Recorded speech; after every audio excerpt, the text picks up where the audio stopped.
नमस्कार दोस्तों, मैं हूं नवीन पाटीदार और आप देख रहे हैं वॉइस एमपी। जैसा कि आपको पता है कि यूक्रेन और रूस के बीच लगातार विवाद की स्थिति बढ़ती जा रही है। अगर वहीं बात की जाए तो भारतीय कई छात्र वहां फंसे हुए हैं जिनको इंडिया लाने का काम सरकार कर रही है।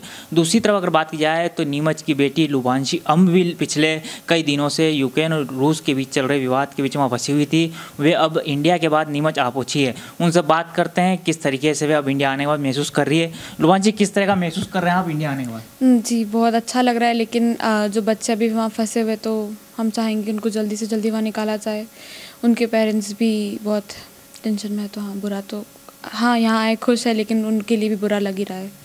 लुबांशी, अगर बात की जाए तो वहाँ का दृश्य कैसा था, किस तरह की तस्वीरें थी? क्योंकि लगातार अटैक हो रहे थे, तो किस तरह के अटैक के बीच में किस तरीके से आप फंसे हुए थे, कैसा महसूस उस वक्त आप कर रहे थे? जिस सिटी में मैं रह रही थी वहाँ ऐसा कुछ हुआ नहीं, क्योंकि वो एकदम वेस्ट साइड में, जिस साइड पोलैंड है, तो हम लोग की सिटी में ऐसा कुछ था नहीं। लेकिन हम लोग को वीडियोज़ और सब देखने को मिल रहा था कि कैसे मिसाइल्स गिर रही है और कैसे बहुत बच्चों की डेथ हुई है। तो बहुत गंदा था ये सब देख के, अच्छा बिल्कुल नहीं लगा।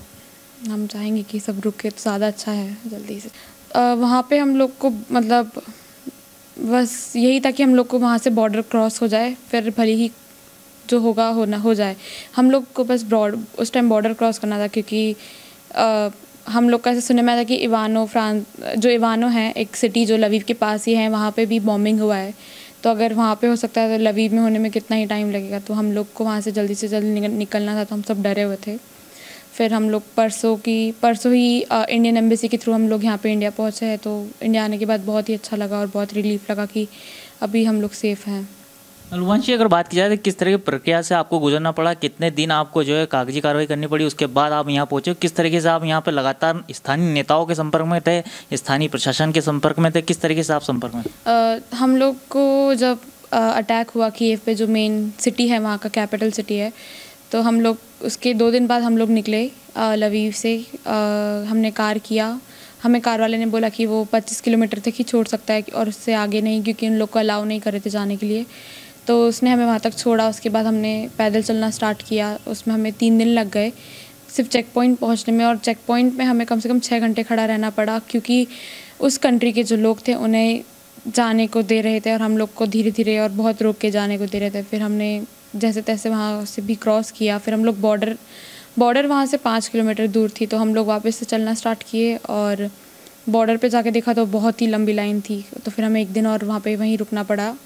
फिर 1 दिन उसके नेक्स्ट डे वापस हम लोग लाइन में गए। फिर हमने बॉर्डर क्रॉस किया। फिर हमें लगा कि अब तो हो ही जाएगा, क्योंकि वीज़ा तो ईजी है, हम लोग को बस अब स्टैंप लगवाना और निकलना है।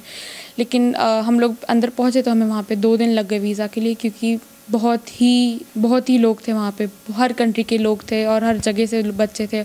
और फिर वही बात है कि वहाँ के लोगों को पहले जाने दे रहे थे, तो हम लोग को बहुत रुकना पड़ा उन सब चीज़ों के लिए। और हम लोगों ने इसी बीच में इंडियन एम्बेसी से कांटेक्ट करने का पूरा ट्राई किया था, पर हमें बहुत नहीं हो पा रहा था, कोई रिप्लाई नहीं दे रहा था। तो हम लोग को बिल्कुल कुछ नहीं हो रहा था। फिर हमें एक पोलैंड से हमें न्यूज़ आती कि तुम लोग के लिए यहाँ शेल्टर है, तुम्हें बस क्रॉस करना है और तुम लोग को आना है। तो हम लोग ने फिर क्रॉस किया जैसे तैसे फटाफट, और वहाँ पे हमें पोलैंड की एम्बेसी, जो इंडियन एम्बेसी है वहाँ पे हमें एक बस आई। फिर बस से हमें एक सिटी ले गए जहाँ पे शेल्टर था, जो इंडियन एम्बेसी ने प्रोवाइड कर रखा था। फिर वहाँ पे हमें फूड और वाटर प्रोवाइड किया गया, मेडिकल केयर, हेल्प जो भी था सब फ्री में था हमारे लिए। फिर वहाँ से ही बच्चे जब इकट्ठे हो गए 200, तो हमारे लिए वहाँ से एक फ़्लाइट कर दी गई जो हमें दिल्ली पहुँचाई दी। परसों हमें दिल्ली पहुँचाई उसने। लुबांशी, अगर बात की जाए तो ऐसी भी खबरें निकल के आ रही थी कि मोबाइल भी डिस्चार्ज हो रहे थे, खाने पीने की व्यवस्था वहाँ नहीं थी, इस तरह की स्थितियाँ भी धीरे धीरे वहाँ पर देखने को मिल रही थी। तो क्या माने कितनी सत्य थी? खाने का तो बिल्कुल भी नहीं था, क्योंकि हम लोग को कंटिन्यूसली चलना था। लेकिन हाँ, बीच बीच में कुछ लोग थे, जैसे जो गांव साइड का जो वहाँ का था, वो लोग चाय लेके खड़े हुए थे, लेकिन वो सिर्फ शाम तक था। पूरी रात हमें भूखा रहना पड़ा, हम सो भी नहीं पाए। 4 दिन बिना खाए सोए हमने गुजारा है, सब कुछ किया है। फिर लेकिन हमने एक बार क्रॉस कर दिया तो हमें पोलैंड में बहुत अच्छा ट्रीटमेंट मिला, खाना वाना सब था वहाँ पे हमारे लिए। तो हमें जो पोलैंड जब तक हमने क्रॉस नहीं किया तब तक तो हमारा बहुत गंदा एक्सपीरियंस था, क्योंकि हमें कुछ खाने को और सोने को जगह नहीं थी और बहुत ठंड थी, माइनस में टेम्परेचर था वहाँ पे हमारे लिए, और कुछ ओढ़ने के लिए भी नहीं था, क्योंकि हमें पता ही नहीं था कि हमें इतना टाइम लगेगा। हम लोग का ऐसा था कि हम लोग को बस निकलना है, बॉर्डर क्रॉस होगी, स्टैंप लगवा के निकलना है। हमें नहीं पता था कि इतना प्रोसीजर होगा और इतना हमें टाइम लगने वाला है। लुभांशी, ऐसा कोई दृश्य आपके अभी भी जहन में हो, अभी भी आपके दिमाग में दौड़ रहा हो कि जो आपने देखा हो कि वो कितना खतरनाक, कितना भयावह था?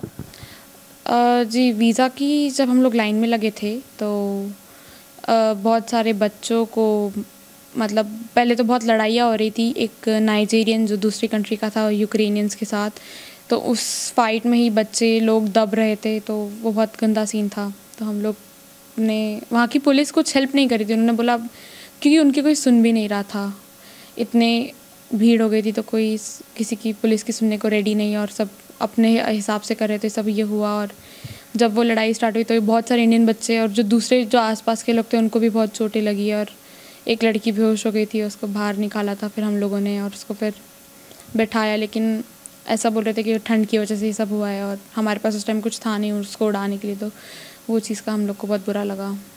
लुभांशी, अगर बात की जाए तो जब आपने पहली बार सुना कि रूस और यूक्रेन के बीच विवाद हो चुका है और अब मिसाइलें गिरने शुरू हो चुकी है, तो उस समय किस तरह का जहन में आपके था कि अब जो है अपने को यहाँ से निकलना चाहिए? किस तरीके से खबरें आने लगी थी, किस तरह की भगदड़ थी?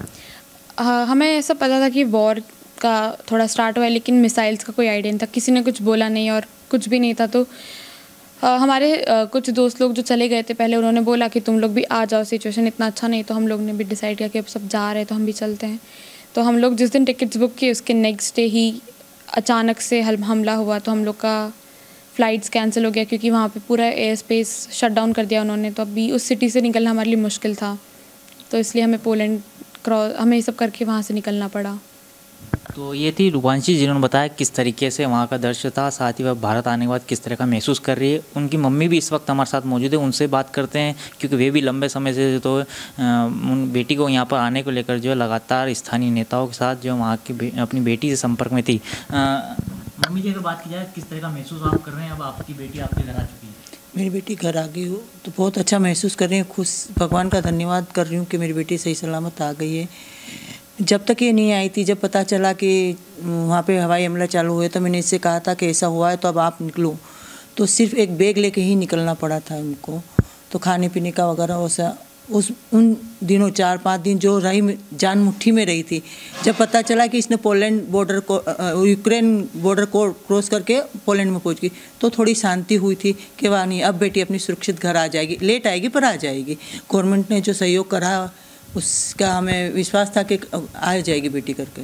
अच्छा लगता है जब हमारी बेटियां शिक्षा प्राप्त करने बाहर जाती है और उच्च शिक्षा प्राप्त करके और यहाँ सबकी सेवा करने का काम करती है। बहन लुभांशी अम्ब जो आज घर लौटी है, हम सब जानते हैं कि यूक्रेन और रूस में जो लगातार बमबारी और युद्ध हो रहा है, उसके बीच में हमारे बच्चे, भारत देश के कई बेटा बेटी वहाँ शिक्षा प्राप्त करने गए थे, और युद्ध के समय पूरे देश की धड़कनें लगी हुई थी कि हमारे बेटा बेटी सुरक्षित घर आ जाए। और स्वाभाविक है, माता पिता को चिंता लगती है, परिवार वाले को चिंता लगती है, हमको चिंता लगती है, देशवासियों को ये चिंता लगती है कि बेटा बेटी सुरक्षित घर आए। और हम देखते हैं बीच में समाज के लोग भी सब चिंता कर रहे थे। तो हम लगातार सब लोग देश के प्रधानमंत्री माननीय नरेंद्र मोदी जी को धन्यवाद दूंगा कि एक देव पुरुष जो देश में आज प्रधानमंत्री बन के बैठे हैं, उनके नेतृत्व में भारत कहीं ना कहीं अपनी एक साख जमाए हुए है। हम देखते हैं कि जब पाकिस्तान के बेटा बेटी भी निकल रहे थे तो हमारे तिरंगे झंडे को लेकर निकल रहे थे और सुरक्षित घर जा रहे थे। ये हमारे लिए गर्व की बात है भारतवासियों के लिए कि आज सारे देश में इस बात का मान है, सम्मान है। और जब बेटी घर आई है तो मैं भी जनप्रतिनिधि होने के नाते, इस परिवार का सदस्य होने के नाते बेटी का स्वागत करने आया हूँ। मैंने अभिनंदन है, मैं इनको यही कहूँगा कि ये पढ़ लिख कर और आगे बढ़े, माता पिता की सेवा करें। हम देखते हैं कि माँ की जब दुलारी घटना इस प्रकार की हो जाए तो स्वाभाविक है सबके दिल थम से जाते हैं। और आज बेटी घर लौटी है, हम स्वागत करते हैं देश के प्रधानमंत्री माननीय नरेंद्र मोदी जी को। हम देख रहे हैं 4-5 ही हमारे कैबिनेट मंत्री इस काम में लगे हुए थे। देश की कई कोने कोने से बेटियां जो शिक्षा प्राप्त करने गई थी, आज वो बेटा बेटी दोनों सुरक्षित लौटे हैं। मैं इसके लिए देश के प्रधानमंत्री को धन्यवाद देता हूँ। और बेटी लुभांशी हमसे यही कहूँगा कि अब घबराने की कहीं बात नहीं है, क्योंकि जो वहाँ की घटनाएँ हैं उससे दिल को धक्का भी लगता है, कैसे बेटी ने उस घटना को सहन किया होगा। मगर आज हम सुरक्षित हमारे घर में पाकर सब लोग खुशी है, खुशी के साथ बधाई देने आए हैं बेटी को। ये हम आपको ये अपडेट बता रहे थे किस तरीके से नीमच की बेटी लुभांशी अब अपने घर आ चुकी है। और साथ ही अगर बात किया है रूस और यूक्रेन के बीच चल रहे विवाद को लेकर, उन्होंने बताया किस तरह के हालात थे, किस तरह की तस्वीरें उन्होंने देखी, किस तरह की स्थितियाँ उन्होंने वहाँ से गुजारी है और अब यहाँ पर आने के बाद अच्छा महसूस कर रही है। था अब तक अपडेट, इस तरह के अपडेट के लिए बने रहे हमारे साथ। जय हिंद, जय भारत।